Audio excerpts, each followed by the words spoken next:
A Bíblia para de chamar Simão só de Simão. Olha o que a palavra de Deus diz. Vendo isso, verso 8, Simão Pedro. Aqui ele já foi chamado de Pedro. Aqui ele já não é mais Simão, só Simão. Por quê? Ele está num processo de transformação. Simão é um inconstante.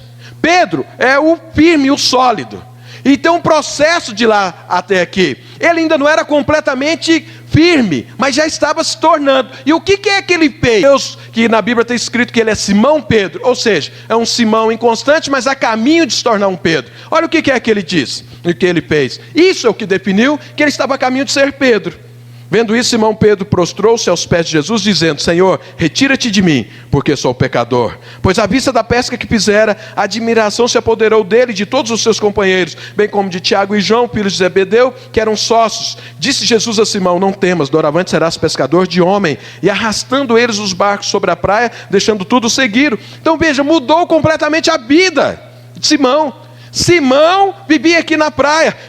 Agora esse homem que veio aqui conseguiu ver que era um milagre. Agora a Bíblia já chama ele de Pedro, porque ele teve uma atitude. Então veja, tudo isso que aconteceu na vida de Simão foi para levar ele a ser Pedro. E tudo isso já tinha sido predito pelo Senhor: você vai ser Pedro. E aqui nessas águas profundas, na primeira experiência poderosa que Simão teve com o Senhor, ele começou a ser Pedro. Sabe, eu vou te falar uma coisa: sem essa experiência, nenhum de nós se torna Pedro. Nós vamos continuar Simão, se ficarmos nas águas rasas ou lá na praia, continuaremos sendo chamados de Simãos. Simãos são aqueles inconstantes, ainda que ouve, ainda que passa alguma coisa para o Senhor, mas ainda é vivendo pela sua vida, pelos seus princípios, de forma natural. Mas o Pedro não. O Pedro é aquele que vive constante, é aquele que crê no improvável, aquele que usufrui das experiências com o Senhor, aquele que tem intimidade. Veja, o que é que Jesus queria com Pedro? Queria intimidade, queria experiências com Pedro. A parte de ensinar ficou lá, mas para cá são experiências. Aqui tem ensino que entra nos corações. Aqui é um ensino que transforma a vida. Aqui é um ensino onde você toca no Senhor e Deus deixa de ser um ser distante na sua vida. Aqui você tem algo para contar depois. Aqui você crê completamente que Deus te ama, que Ele move na sua vida e que Ele tem poder. Aí começa a vida de um Pedro. Até então é só Simão. E o que é essa experiência? Primeiro, essa experiência é para transformar Simão em Pedro. Aqui foi a primeira vez que ele foi chamado de Pedro. Aqui foi quando começou a brotar no coração dele os pensamentos mais elevados de Deus para ele. Ele pensava só em ser Simão, mas Deus falou: não, tem mais coisas para a sua vida, você pode ser Pedro. E ele creu e ele fez algo. Essa experiência produziu em quem, Pedro? Esses versículos que nós lemos aqui definem claramente. Nós precisamos de experiência nas águas profundas. Por quê? Primeira coisa, elas satisfazem as nossas necessidades. Uma boa parte daqueles que ouviram o Senhor ficaram aqui na praia. Alguns expulsaram o demônio da vida dele, outros curados, outros até prosperidade, outros pediram para Jesus repartir a herança entre eles. Todos tinham pedido, todos tinham algo, as suas necessidades, mas não foram completamente saciados. Os que estavam aqui ficaram aguardando a palavra e uma ordem do Senhor. Mas aqueles que chegam aqui são completamente saciados, porque nas águas profundas tudo aquilo que você precisa está aqui. O que é que Pedro precisava? De uma grande quantidade de peixe. É um negócio para suas necessidades, para sua família. Ele precisava disso. É lá nas águas profundas que Deus supre todas as suas necessidades. Então caminhe para as águas profundas. Mas tem mais. Às vezes muitos pensam que tem que ir para as águas profundas só para suprir as suas necessidades. Não, isso é uma vida de Simão.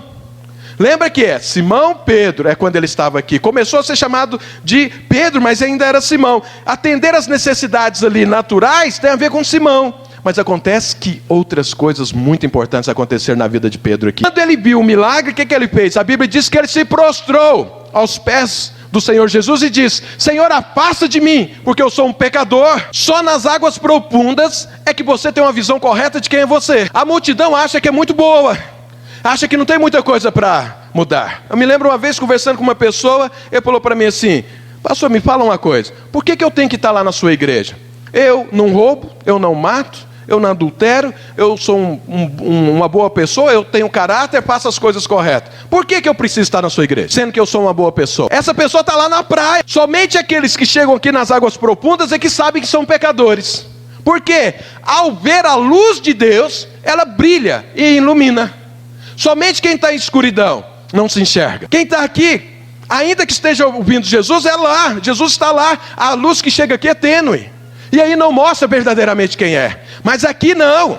Aqui está dentro do barco. Jesus está ali do lado. A luz do Senhor é brilhante e ilumina tudo. E a hora que a luz de Deus brilhou, Pedro se enxergou. Eu sou um pecador. Ninguém se torna Pedro sem se enxergar como um pecador. Sem enxergar. Então, primeiro ele tinha que ver a si mesmo.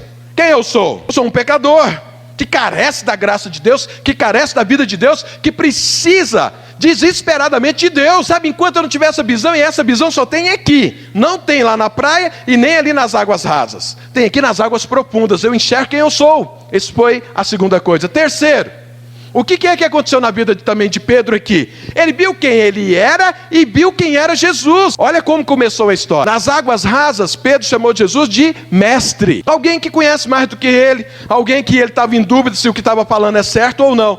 Mas aqui nas águas profundas, a Bíblia diz que ele se prostrou aos pés de Jesus. Irmãos, um judeu para se prostrar ao pé de um homem, só se ele reconhecer que aquele homem é Deus. Pedro era um judeu, e um judeu religioso, farisaico. Ou seja, jamais ele ia se dobrar aos pés de alguém. Mas o que ele viu em Jesus? Ele não é normal, não é natural. Ele é o Messias, é o Cristo. E eu sou pecador. E ele se prostrou e falou: afasta, Senhor, porque eu sou pecador. Ou seja, tu és santo. Isso é a visão correta do Senhor Jesus. Jesus é santo, santo, santo. Ele é a exata expressão de Deus Pai. Se nós não enxergarmos Jesus como Ele é, jamais o propósito de Deus vai se cumprir. Só que Jesus, para enxergá-lo como Ele é aqui nas águas profundas, não são nas águas rasas e nem é lá na praia. Lá na praia é só um mestre falando. Nas águas profundas também, mas nas águas rasas também, mas nas águas profundas não. Nós sabemos quem é Jesus, porque a experiência muda, a experiência é outra. A terceira coisa, essa experiência foi para gerar confiança no coração de Pedro, mudar a mentalidade de Pedro em relação a Jesus. Olha que ele já tinha conversado com Jesus, mas continuava com a mentalidade errada. Quarto, esse perguntar o que eu fiz de errado, significa que você não confia em Deus. Você acha que Deus está sentado no trono com um chicote na mão, e se você fizer qualquer coisa errada, vai levar uma chicotada. É por isso que você pensa que tem uma tribulação, é porque você fez algo errado. Isso é o pensamento dos amigos de Jó. Os amigos de Jó pensavam assim: Jó está passando uma tribulação terrível.